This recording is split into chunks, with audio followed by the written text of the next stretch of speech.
right, it's time for KP's video news right here, and I'm gonna start off by saying that I had a real decent conversation today with a young lady from Florida, and she was definitely an inspiration for me because I was just talking with her about some issues that I was having with a private situation, but anyway.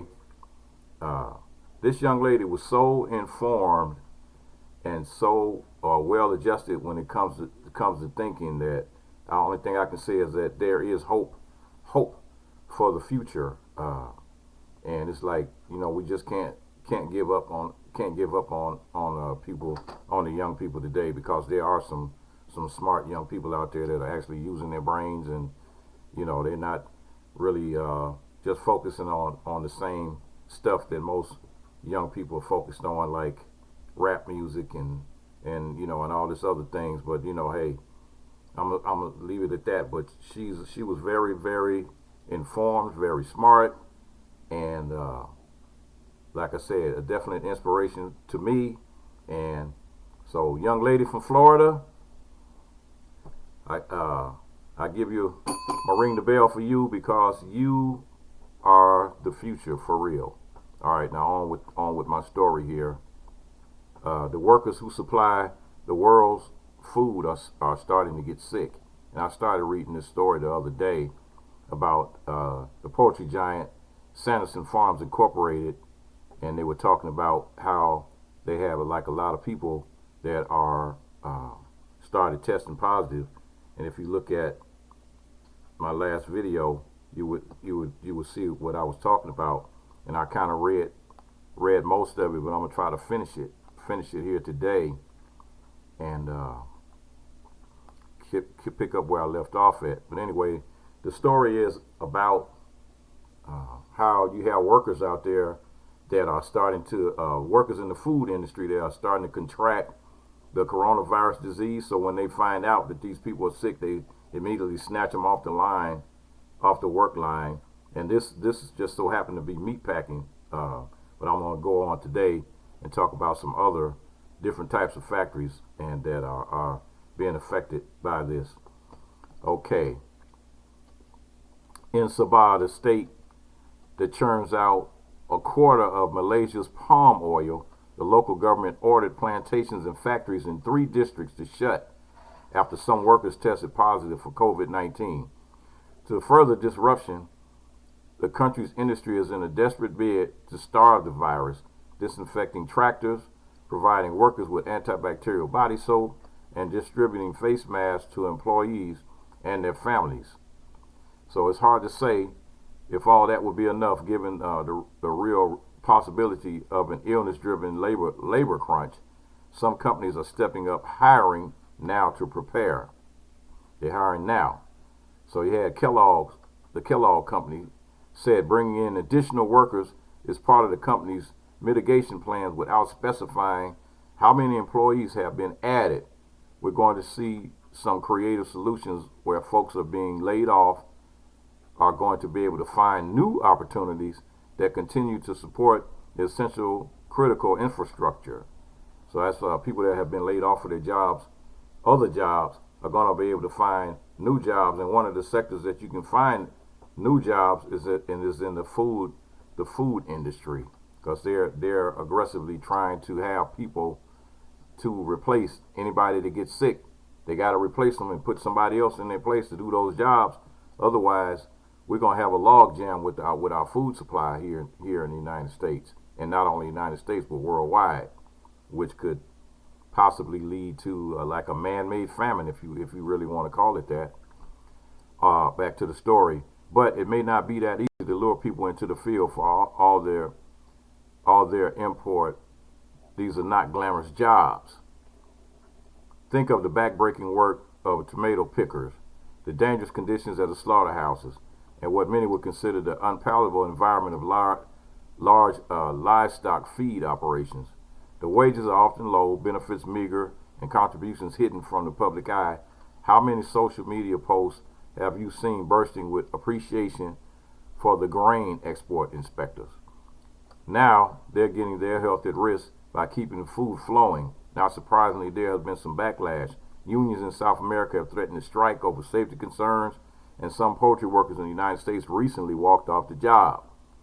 Food companies are ramping up efforts to make sure employees feel appreciated. Campbell Soup, Cargill Maple Leaf Foods, Kraft, Heinz, Hormel Foods are among those paying bonuses or premiums to workers. In some places, more unusual solutions are being deployed. Daily producers in Vermont recently put out a call through social media asking for volunteers to come out and milk cows. So that's one of the issues that we got going on there. And like I was saying earlier about the young lady from Florida that I was talking to, that was so smart and positive. On the flip side, we still have a few of those people out there that, for whatever reason, they might have something upstairs, but they're not using it. And I'm starting off with these two stories I'm gonna tell you now are the two stories that really shocked me, and I just discovered. And then it has a Boston train pulled from service after the rider licks car amid coronavirus outbreak. An entire train. Wow. That's oh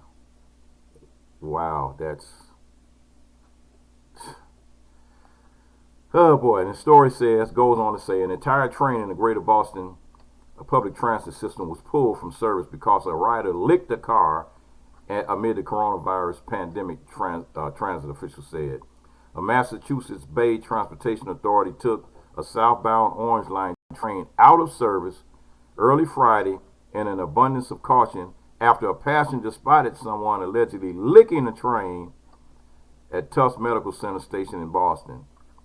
Transit police were notified of the alleged incident, and during the distributing point, a report comes after the Tufts Medical Center revealed that as of Thursday afternoon, 52 employees had tested positive for COVID-19. Basson did not immediately respond to the message seeking additional comment, including details on the alleged unsanitary suspect and how many passengers were on the train at the time of the incident.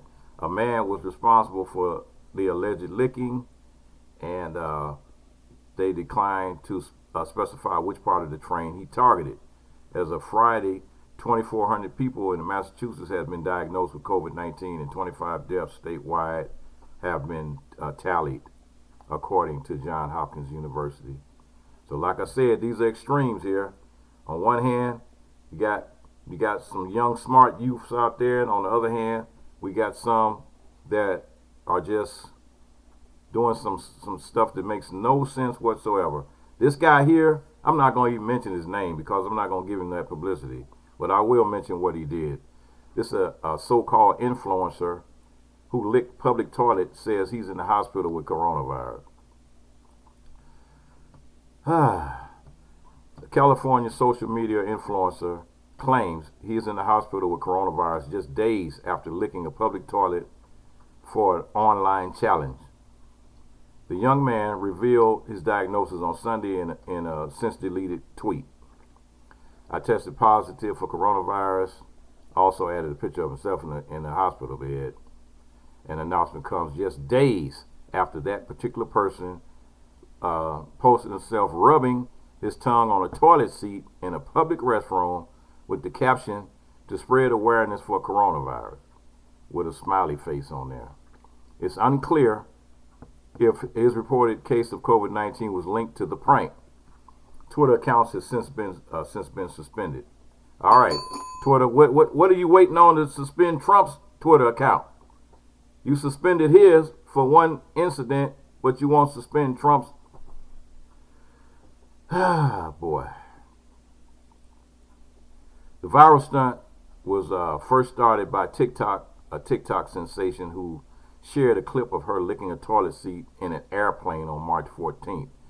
The video has been viewed over 596,000 times, including the words coronavirus challenge, and was captioned you know, this so people can know how to properly be sanitary on the airplane. Wow, wow, really? So Piers Morgan called that particular person that licked the toilet seat scum and said that karma is a strange thing. If you believe in such a reckless, moronic, selfish manner, karma will catch up to you. Twitter slammed the influencer for behaving irresponsible in the midst of a pandemic that has 492,000 reported cases of coronavirus and 22,000 deaths globally. These idiots want to be famous, so they do stupid stuff for attention. All you're going to be known for is the idiots who licked the toilet seat and possibly died from doing it. And it's like, wow, man, you got to be kidding me. You have got to be kidding me, man. People are going to this extreme of actually licking toilet seats just so they can get a little fame and a little fortune. You know, boy, just sit down and read a book, because you don't need to be online. If you go online and somebody influences you to do something as stupid as licking a toilet seat, and you actually do it, they challenge you to do it and you do it. That's your fault. You in the hospital with coronavirus because somebody challenged you to lick a toilet seat. Man, the education system is failing. It's failing. We getting a failing grade here, and thank God for people like the young lady that was handling my online case that I had to deal with earlier today. I'm not going to mention her name because I don't want to get her in trouble. But young lady from Florida, I'm mentioning you again. Stay on top of things like you're doing. You're extremely smart, and I hope your friends start listening to you, because you are definitely on point with your topics.